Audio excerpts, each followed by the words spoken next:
We're going to look at the 3 P's of a resilient marriage today, and be sure and hang on because there is a funny story at the end. All right, so when I think about the 3 P's of a resilient marriage, and isn't that what everybody wants? You know, we have the highs and the lows. There's different things that go on through the years, different challenges. But if you have the 3 P's and you learn how to get past them, you've got it going on and you've got a long-standing marriage. So what are they? Number 1 is understanding that every person is their past. They have the values that they learned as a kid. They have the experiences they learned as a teenager, and they are wherever they came from. But guess what? Through life, time can change us. And you know that old saying about the people that you hang around, you become more like? That is true. The second one is perception. And a lot of this is because of those past experiences, or whether they were a male or a female, we have a different outlook on things. Like, I may see something one way and you may see it another.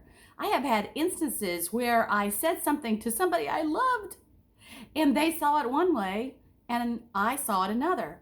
It also goes to the 3 P, which is personality. And by our personalities, we literally hear things differently.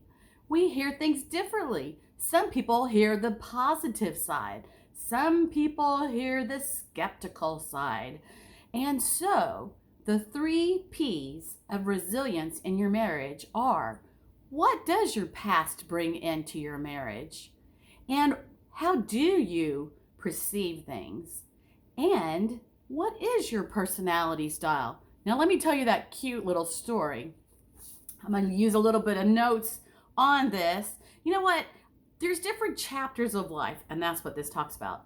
Chapter 1, I walked down the street and there was a deep hole in the road. I fell into that hole. I'm helpless, and it took me forever to get out of that hole. Chapter 2 in my life, I walked down the same street. It's a deep hole. There's a deep hole in the sidewalk. I don't see it, and I fall in. Again, I can't believe I'm in the same place. It isn't my fault. It takes a long time to get out. Chapter 3 of my life. I walk down the same street. There's a deep hole in the sidewalk. I see it there, and I still fall in. Again, I can't believe that I've fallen in, but guess what? This time, my eyes are open, and I get out quickly. 4th chapter of my life. I walk down the same street. I see that hole on the sidewalk. I walk around that hole. Chapter 5 of my life. Finally, I walk down a different street. Because of our past, our perception of things, and our personality, we often continue to fall in the same hole over and over until we're aware and we figure it out. I'm Connie Durham with the Evergreen Marriage. Thanks for watching, and this is week 11. We've got 1 week to go.